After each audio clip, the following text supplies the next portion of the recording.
Hello అందరికీ, welcome back to my channel. అందరూ ఎలా ఉన్నారు? నేను బాగానే ఉన్నా. నిన్న నైట్ ఏమైందంటే వంట చేయాలని తొందరగా కూరగాయలు అయితే కట్ చేసుకుంటున్నా. కానీ ఏమైందంటే ఒక్కసారిగా కత్తి జారి నా వేలుకు తగిలింది. ఆ క్షణంలో ఒక్కసారిగా నాకు అసలు ఏం చేయాలో ఏం అర్థం కాలే. మా ఆయనేమో పిల్లల్ని తీసుకొని మా అత్తమ్మ వాళ్ళ ఇంటికి వెళ్ళుండే. ఒక్కదాన్నే ఉన్నా. ఏలుకు కొంచెం ఎక్కువనే కట్ అయింది, బాగానే బ్లీడింగ్ అయింది. ఇంట్లో అయితే మా ఆయన లేడు. చాలా భయం వేసింది. అసలు ఫోన్ చేసి టక్కన రమ్మని చెప్పిన, వచ్చిండు. అసలు డే అంతా మనం ఎన్ని పనులు చేసినా కానీ ఒక చిన్న పొరపాటు జరిగితే చాలు మనం ఎంత జాగ్రత్తగా ఉండాలో అప్పుడు గుర్తొస్తుంది. నైట్ కూడా నాకు అలానే అనిపించింది. ఇంత రాత్రి వరకు పని చేసుకోవడం ఎందుకు, కాస్త జాగ్రత్తగా ఉండాల్సింది అని నన్ను నేనే అనుకున్నాను. కొంచెం నొప్పిగా ఉండటంతో పని కూడా ఆపేసి ముందుగా వేలు చూసుకున్నాను. మనకు చిన్న గాయమైన మనసులో మాత్రం చాలా బాధగా అనిపిస్తుంది కదా. తర్వాత మా ఆయన వచ్చి ఆయనే వంటను చేసిండు పాపం. అయినా ఇంట్లో పనులు ఆగవు. కాసేపు బాధపడినా మళ్ళీ లేచి చేసుకోవాల్సిందే అనుకున్నా కానీ మా ఆయన అయితే పాపం చేసేసిండిగా. జాగ్రత్తగా ఉండాలి కదా, జాగ్రత్తగా కట్ చేయాలి కదా, తొందర ఎందుకు పడ్డావని చెప్పి నువ్వు కూర్చో, నేనే చేస్తానని చేసేసిండు. నిజం చెప్పాలంటే ఆ మాట వినగానే నాకు చాలా అంటే చాలా ఎమోషనల్గా ఫీల్ అయ్యాను. చూపిస్తా చూడండి ఎలా కట్ అయిందో. ఇలా అయితే కట్ అయిపోయింది. ఇదే చాకుతో కోస్తూ ఉన్నా.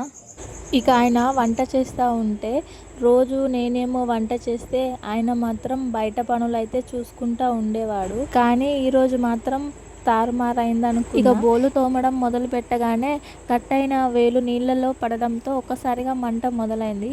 అప్పటి వరకు ఏదోలా భరించాను, కానీ నీళ్ళు సబ్బు తగలగానే ఆ గాయం ఎక్కువ అయింది. పిల్లలైతే లేచి ఆడుకుంటున్నారు. వాళ్ళకైతే మా ఆయన పాలైతే వేడి చేసి ఇచ్చాడు. మా చిన్నోడైతే తాగుతున్నాడు.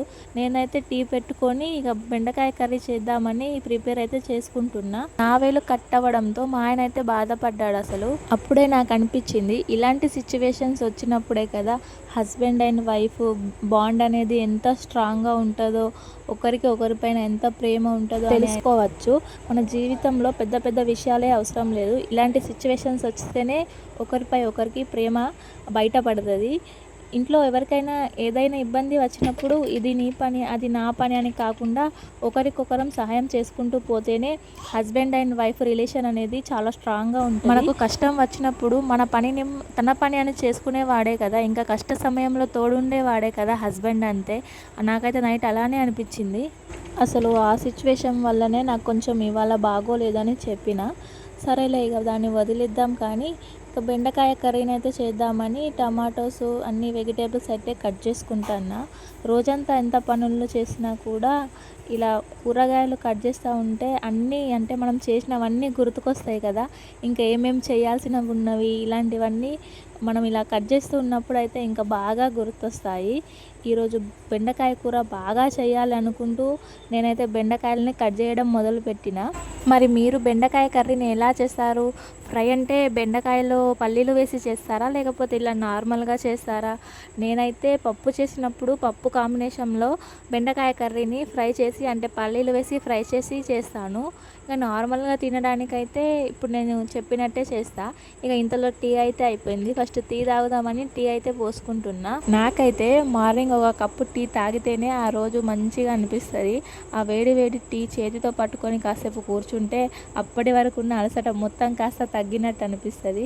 ఇంట్లో ఎన్ని పనులున్నా ఫస్ట్ అయితే టీ పెట్టేసుకొని టీ తాగిన తర్వాతనే నెక్స్ట్ ఏ పని అయినా చేయాలనిపిస్తుంది. మెయిన్గా రెయిన్ పడుతున్నప్పుడు వేడి వేడి టీ ఉంటే ఇంకా ఆ కాంబినేషన్ వేరే కదా. బయట చల్లటి వాతావరణం, చేతిలో వేడి టీ, పక్కన ఇంకా ఏదైనా స్నాక్స్ అంటే లైక్ పకోడీ లాంటివి ఉంటే ఇంకా చాలా బాగుంటుంది. అలాగే సాయంత్రం కూడా ఒక కప్పు టీ తాగితే మనసు చాలా ప్రశాంతంగా అనిపిస్తుంది. టీ అంటే కేవలం ఒక డ్రింక్ కాదు, మనతో ఒక చిన్న రిలాక్సేషన్. ఇక స్టవ్ మీద ఒక సైడ్ రైస్ పెట్టేసి ఇంకో సైడ్ కర్రీ అయితే చేస్తాను. కర్రీని తాల్పేసేసి మూత పెట్టి బయటకు వచ్చి ఒక 2 మినిట్స్ నిలబడ్డానో లేదో గ్యాస్ స్టవ్ అంటే సిలిండర్ అయిపోయింది. ఇక మా వంట కూడా మధ్యలోనే అయిపోయింది. అయ్యో, అప్పటి వరకు బాగానే సాగుతున్న నా వంట మొత్తం ఒకసారిగా ఆగిపోయింది.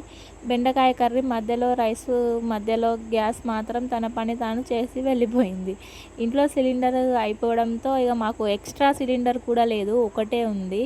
ఇక ఆ టైంలో మా ఆయన అయితే మా అత్తమ్మ వాళ్ళ ఇంటికి వంటని తీసుకెళ్ళి చేసేసాడు. ఇక ఫస్ట్ అయితే అక్కడికి వెళ్ళి వంట చేసిన తర్వాత నింపుకొచ్చేవని నేనే ఇక చెయ్యి మరి అక్కడికే తీసుకెళ్ళి చేయిపో అని చెప్పి ఇంట్లో పనులు చేసుకుంటా ఉన్నా. ఇక ఇక్కడ మా చిన్నోడు చూడండి 1 2 3 రన్ అంటూ పరుగులు పెట్టుకున్నాడు. పెద్ద అబ్బాయి అయితే మా ఆడపడుచు వాళ్ళ కొడుకు ఇక బావతో కలిసి ఆటలు ఆడుకుంటాడు. మా చిన్నోడు వాళ్ళ బావతో అయితే బాగా ఆడుకుంటాడు. అసలు బావా బావా అని పలకరిస్తూ ఉంటాడు ఊకే. బావా 1 2 3 రన్ అని పరిగెడతాడు ఇద్దరు కలిసి.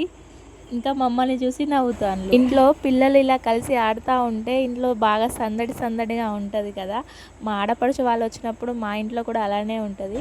మా ఆయన వాళ్ళు అక్కడే వంట పెట్టేయడంతో ఇక ఇక్కడ కిచెన్లో నాకు పెద్దగా పని ఏమీ లేదు. వంట మధ్యలో ఆగిపోవడంతో కిచెన్ మొత్తం కొంచెం అస్తవంగా మారిపోయింది. కూరగాయలు తీసుకున్నవి ఒకవైపు, వంట సామాన్లు ఇంకోవైపు స్టవ్ మీద పెట్టినవి అలా ఉన్నాయి. అందుకే వంట పూర్తయ్యే వరకు ఖాళీగా ఉండకుండా కిచెన్లో ఉన్న సామాన్లన్నీ ఒక్కొక్కటిగా సర్దుకోవడం మొదలుపెట్టి ఇక వాల్ స్టిక్కర్ మార్చేయాలని చెప్పిన కదా, అక్కడ ఒక మంచి స్టిక్కర్ అంటించుకుంటే బాగుంటుందని అనిపించింది. అందుకే ముందుగా వాల్ని శుభ్రంగా తుడుచుకొని దుమ్ము ఏమైనా ఉంటే తీసేసి ఇప్పుడు స్టిక్కర్ అంటించుకుంటున్నా. స్టిక్కర్ అంటించేటప్పుడు కాస్త ఓపికగా చేయాలి. ఒకసారి తప్పుగా అంటిస్తే మళ్ళీ సరిగ్గా సెట్ చేయడం చాలా కష్టం అవుతుంది. ఇంకా ఒక్కరితో అయితే కష్టమే. అందుకే కింద నుంచి మెల్లగా అంటిస్తూ చేతితో స్మూత్గా చేస్తూ వెళ్తున్నా. ఇంకా మా ఇల్లు కట్టి దాదాపు 20 ఇయర్స్ అయిపోయింది కావచ్చు. అందుకే గోడలు కూడా స్మూత్గా ఏం లేవు. ఇక లాస్ట్కి అయితే లుక్ అయితే ఇలా వచ్చింది. ఇలా అయితే చేసుకున్నా. ఇక వంట అవ్వడంతో ఇక్కడికైతే తీసుకొచ్చిండు మా ఆయన.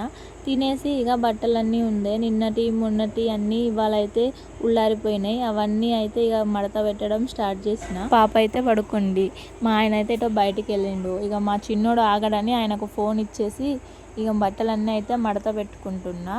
ఇంకో విషయం, మేమైతే ఇవాళ ఊరు వెళ్తున్నాం. మంచిగా రెడీ అయ్యి మా అమ్మ వాళ్ళ ఊరికైతే వెళ్ళడానికి స్టార్ట్ అవుతున్నాం. అసలు అమ్మ వాళ్ళ ఇంటికి వెళ్ళడం అంటే ఎంత హ్యాపీనో కదా. మా చిట్టి తల్లి చూడండి ఎలా చూస్తుందో బైక్ మీద. అన్నీ అంటే చైన్లు అవన్నీ బాగుంటాయి మేము వెళ్ళే దారిలో. మా చిన్నోడైతే హాయ్ చెప్పమంటే హాయ్ చెప్తాడు.